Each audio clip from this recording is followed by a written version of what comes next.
Assalamualaikum warahmatullahi wabarakatuh. Halo semua, bersama saya Reski Nur Asisa. Di sini kita akan belajar untuk membuat web personal menggunakan HTML dengan mudah. Di sini kita akan fokus untuk bagaimana kita membuat page, table, dan form dalam membuat halaman web. Langsung saja kita ke tutorialnya. Pertama kita ke Xmap, kemudian kita mengaktifkan Apache, kemudian mengaktifkan MySQL juga, kemudian kita close. Kemudian kita ke folder, kita ke file C dan akan mencari folder Xmap, kemudian ke htdocs. Kemudian kita membuat folder untuk web kita nanti. Di sini saya memberikan nama reski_website.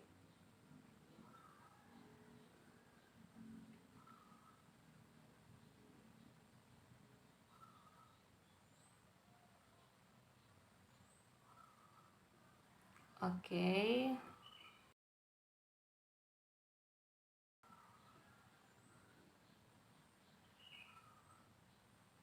Terus kita membuat folder lagi, yaitu folder image dan folder video.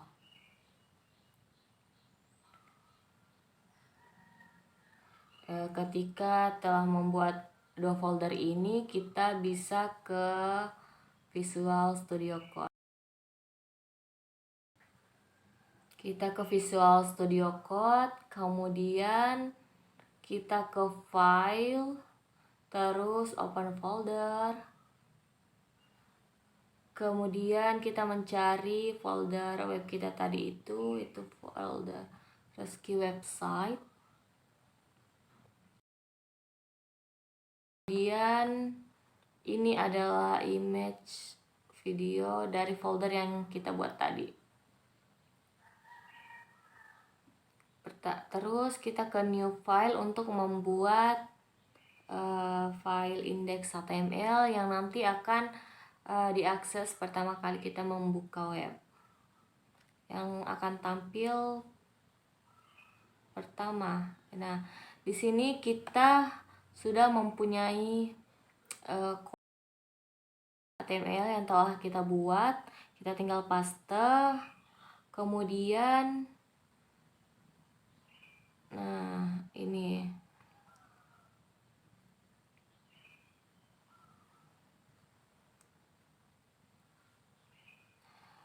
Nah, tag HTML berfungsi memulai halaman HTML yang mencakup semua konten dan elemen.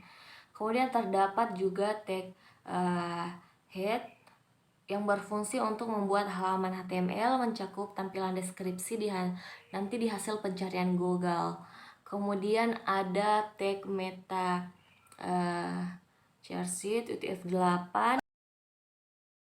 Halaman tersebut memberi informasi terhadap browser untuk melakukan pengkodean karakter sesuai dengan ketentuan UTF-8 itu. Nah, meta tag ini merupakan deskripsi singkat yang dapat seorang lihat pada hasil pencarian yang sedang berselancar di mesin mencari. Kemudian terdapat tag title yang berfungsi membuat judul website, di mana website berjudul Reski Nur Asisa Personal Website, karena ini merupakan website personal. Kemudian pada bagian body ini kita lihat itu nanti berfungsi untuk membuat bagian website.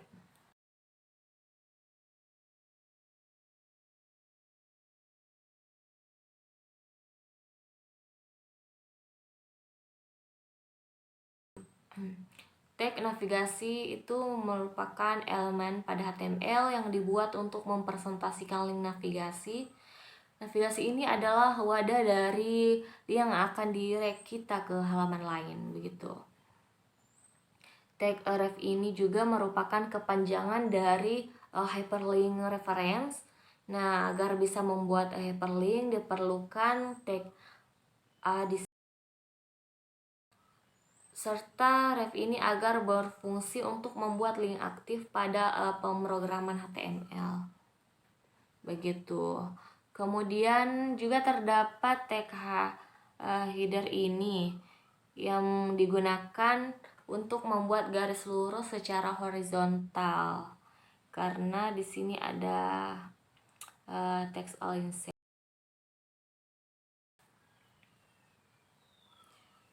Tag header ini digunakan untuk tag header style. Text align center itu digunakan memberikan bagian tanda dari halaman web, atau biasanya kita sebut sebagai header. Di dalam web ini kita menggunakan text align center untuk perataan kanan. Nah, di sini juga terdapat fungsi image source yang menunjuk jalur file menuju ke file folder image yang terletak di folder kita saat ini. Nah, kita akan mengupload file image di sini. Sebelumnya kita mencari foto kita dengan ketentuan dalam format JPG dan ukurannya itu 1:1. Kemudian kita akan copy ke folder image tadi, folder image yang telah kita buat. Nah, nanti akan seperti ini, dan nama filenya itu harus sama dengan di kode HTML kita, agar nanti fotonya itu bisa tampil. Kemudian ada pengaturan lebar dan tinggi foto, yang dimana lebarnya itu kita atur 200 dan tingginya 200. Style border radius ini mengatur semua sudut kiri atas, kiri bawah, kanan bawah dengan nilai tertentu. Di sini kita menggunakan nilai 50%. Gitu. Kemudian ada heading 1, seperti biasa digunakan untuk membuat judul di halaman home. Semakin kecil nilai headingnya, maka itu hurufnya itu akan semakin besar. Di dalam website ini juga terdapat sebuah paragraf di mana kita menggunakan tag paragraf ini, dan apabila paragraf mengandung banyak spasi atau baris dalam kode sumbernya, browser itu akan tetap mengabaikannya dan akan membuatnya dalam satu paragraf. Nah, sedangkan tag artikel ini digunakan untuk membuat sebuah artikel untuk perataan tengah. Karena menggunakan text align center, maka nanti artikelnya dengan perataan tengah, di mana halaman website ini terdapat sebuah artikel dan sebuah paragraf. Kemudian ada tag div yang digunakan mengelompokkan elemen atau bermacam-macam tag yang agar menjadi suatu grup. Kemudian terdapat tag table digunakan untuk membungkus tabelnya, dan tag tabel head ini untuk membuat bagian kepala tabel yang nanti kita lihat apabila kita membuka Firefox.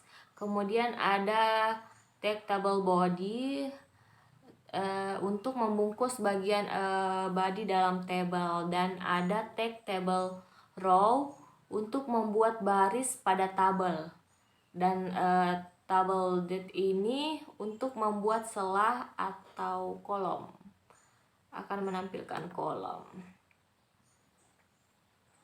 Nah, untuk menulis sebuah list itu digunakan elemen li menggunakan list item ya. Di dalam list item ini terletak di dalam tag ul dapat ditulis lebih dari satu elemen. Begitu.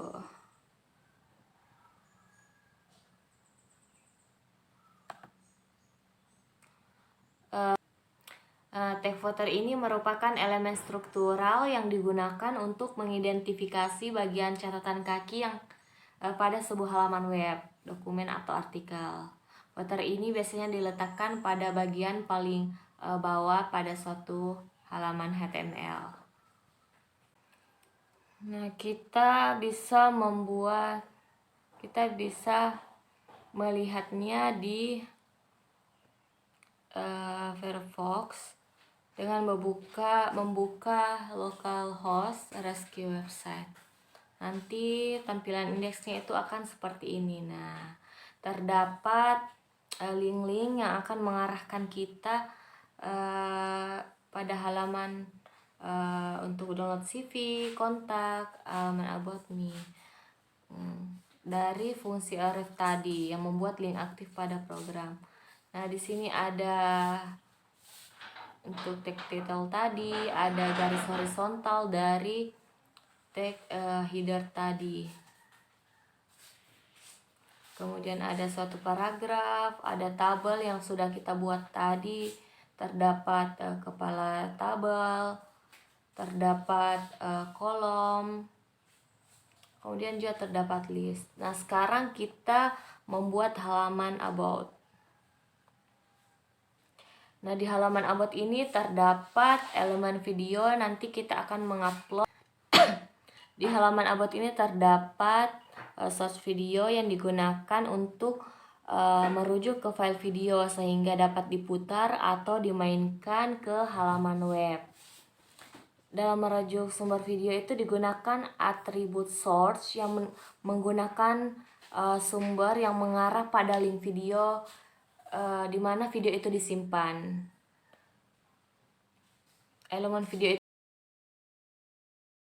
Elemen source yang mempresentasikan sumber video lebih dari satu format, sehingga nanti browser akan memilih format video yang telah kita upload.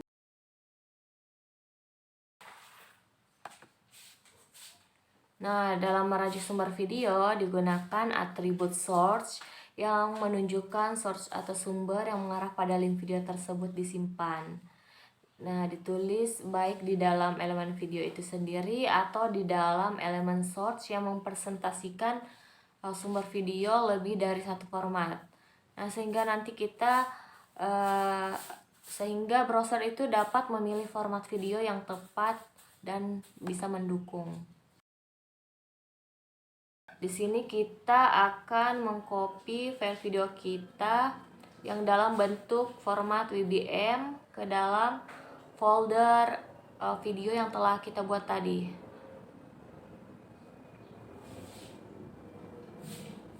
Nah, kita copy kemudian ke file C, Xmap, htdocs, kemudian kita cari folder kita, rescue website, kemudian kita paste ke dalam folder video.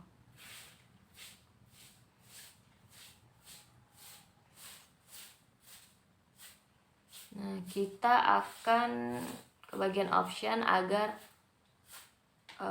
format kita itu bisa mendukung. Apabila height extension itu tercentang, maka kita lepas centangnya. Nah, videonya akan seperti ini. Kita rename agar namanya itu sama dengan kode yang telah kita buat. Dimana di sini saya menggunakan namanya itu menjadi file about.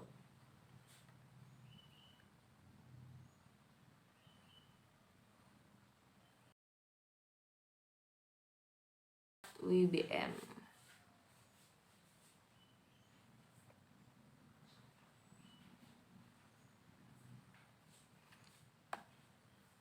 Nah, secara otomatis akan mengarahkan kita ke file video tadi.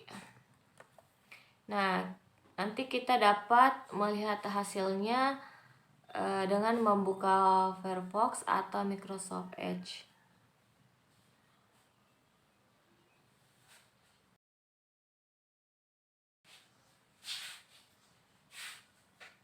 Nah, ini adalah halaman about me, terdapat paragraf dan video yang telah kita buat tadi pada pengkodean HTML.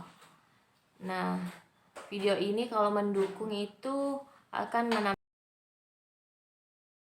Halo, Assalamualaikum warahmatullahi wabarakatuh. Perkenalkan, saya Rizky Nur Asisa, merupakan mahasiswi dari Politeknik Negeri Ujung Pandang, jurusan Teknik Elektro.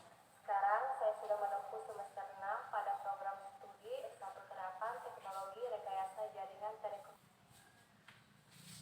Setelah itu kita membuat halaman kontak.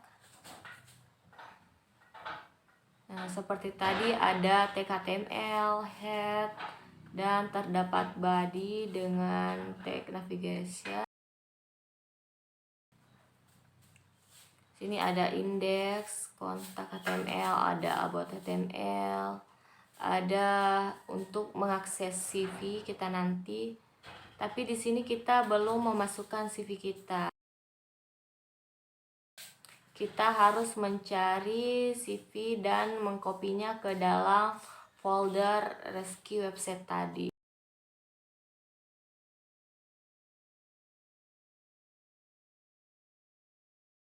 Kebetulan di sini saya mempunyai CV, kita langsung saja mengkopinya ke data C, kemudian ke Xmap, htdocs, kemudian kita mencari folder yang telah kita buat dan lalu kita paste saja.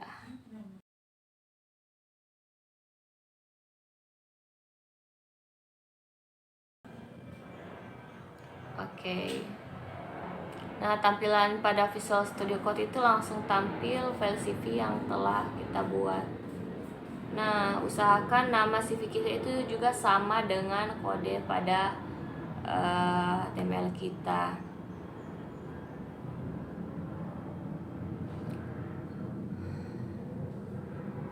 Nah, tag division ini adalah sebuah HTML yang berfungsi untuk mendeskripsikan bagian atau definisi tertentu yang sifatnya itu fleksibel. Sedangkan tag form ini digunakan untuk menginputkan data sebelum diproses ke sistem. Dan tag label itu merupakan tag pada HTML yang biasa kita gunakan untuk memberikan label pada bentuk teks dan tulisan terhadap HTML elemen lainnya, seperti input, text area, begitu. Tag label ini berguna untuk memberitahukan kepada pengguna mengenai data yang kita masukkan pada suatu formulir. Tag label ini dituliskan secara berpasangan dengan elemen input. Nah, penggunaan tag HTML label ini yang baik dapat menyertakan atribut for yang merupakan deskripsi dari bagian elemen input. Atribut for ini dirujukkan bagi atribut ID pada elemen input. Jadi nilai atribut for pada label dan atribut ID pada input itu harus sama. Gitu. Teks areanya sendiri itu digunakan membuat teks inputan yang bisa menampung lebih dari satu baris inputan, sedangkan placeholder ini ialah atribut HTML yang berfungsi untuk menuliskan teks pada teks input HTML. Kemudian ada atribut text value ini pada halaman HTML yang merupakan input type digunakan untuk menentukan teks yang ditulis pada button tersebut. Input type submit value kemudian kirim itu nanti akan menampilkan tombol yang mengirimkan semua nilai formulir ke penanganan form. Begitu teman-teman.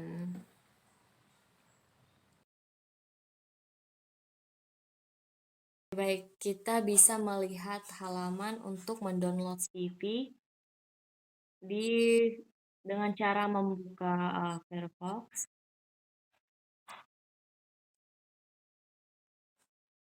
Nah, kita harus memastikan agar CV kita dapat diakses di laman dalam link download CV ini. Kemudian ada halaman kontak. Kita bisa menulis pesan lalu mengirimkannya. Oke. Kemudian kita bisa membuat ikon untuk web. Sebelumnya kita bisa ke internet untuk membuka fashiongenerator.org, kemudian memasukkan gambar, dan nanti kita akan mendownloadnya dengan format icon.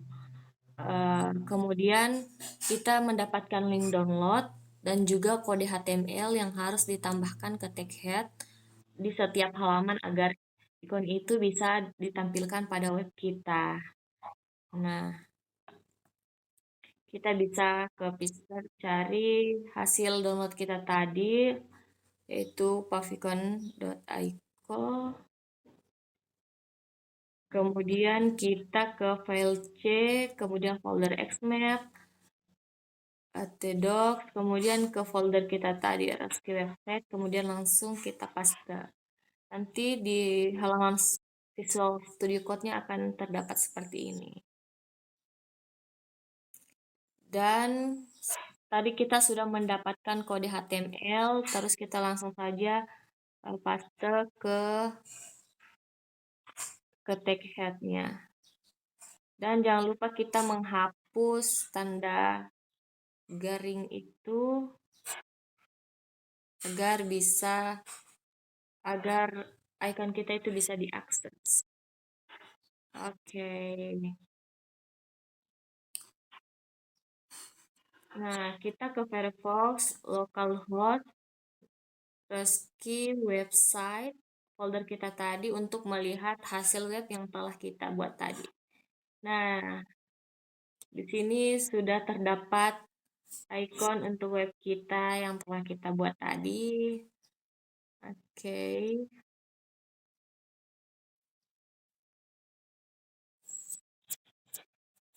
Buka localhost.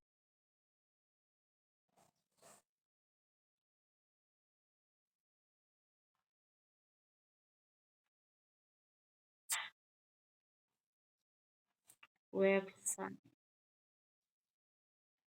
Nah, kemudian di sini terdapat ada halaman home, untuk menuju home, terus ada untuk download TV, kontak, dan about. Nah, di sini terdapat foto yang telah kita upload tadi, kemudian ada judul nama kita menggunakan heading 1, kemudian juga ada garis horizontal yang kita buat tadi dari tag header. Kemudian ada tabel, di mana dalam tabel ini terdapat list, di dalam tabel juga terdapat kolom, dan untuk download CV juga kita dapat akses di sini melalui link download CV. Nah, untuk halaman kontak juga kita bisa lihat ada kolom untuk memasukkan email, untuk memasukkan pesan, dan kita juga dapat mengirimnya. Oke, ini adalah sebuah form.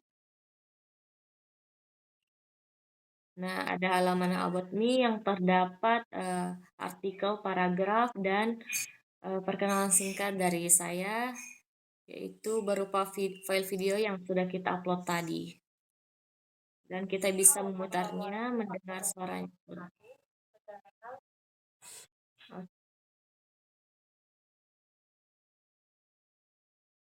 Nah, sekarang kita bisa melakukan hosting HTML di Netlify. Pertama, kita ke Google, mencari halaman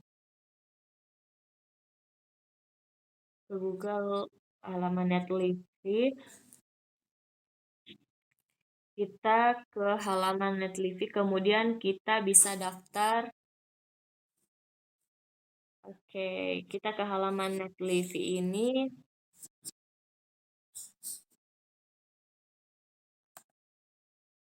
Nah, di sini kita akan mendaftar menggunakan email. Jika menggunakan email, maka kita diminta alamat email dan password yang terdiri dari minimal 10.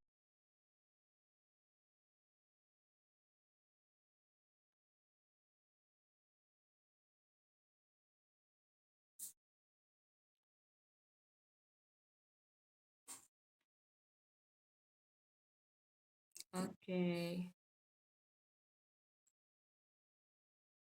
Nanti kita akan diarahkan untuk cek email setelah kemudian ada untuk memasukkan form-form di bawah ini. Kita pilih saja personal, kita pilih hobi developer.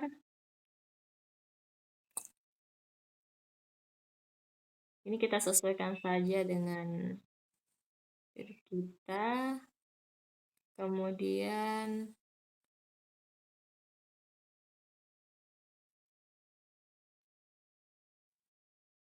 kita pilih lainnya order, terus personal portfolio. Kita pilih lainnya.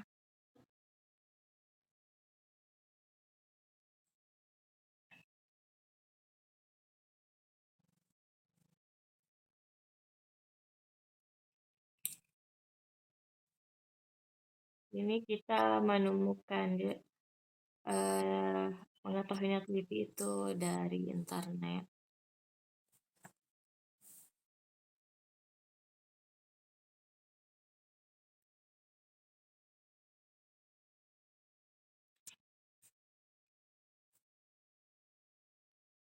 Kemudian kita memasukkan nama kita, Reski Nur Asisa.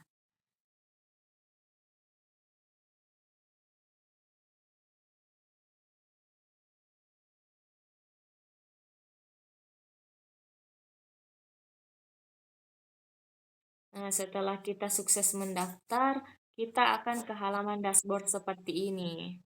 Sekarang kita akan mengupload website ke Netlify.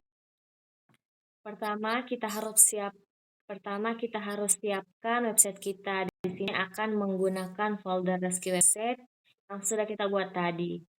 Kemudian kita drag atau drop folder Reski website itu ke dashboard Netlify sampai proses uploadnya itu selesai. Kemudian kita tunggu statusnya productionnya itu menjadi published.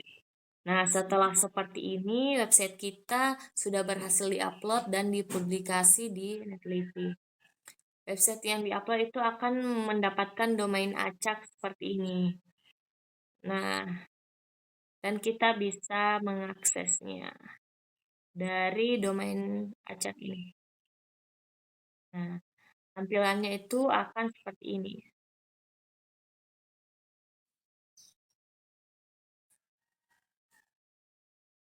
Oke. Kita bisa mengubah alamat domainnya itu sesuai selera dan mudah kita ingat dengan cara mengubah nama domain kita. Bisa mengarah ke domain setting, option, terus edit set name.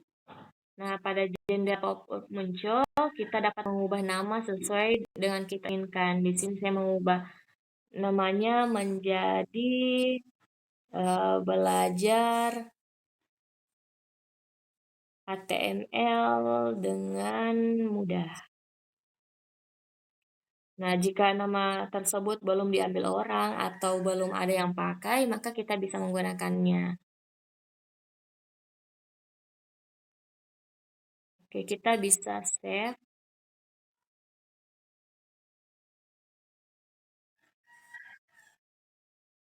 Oke, maka alamat domain kita itu seperti ini dan dapat kita akses. Nah, alamat domain kita itu belajar HTML dengan mudah.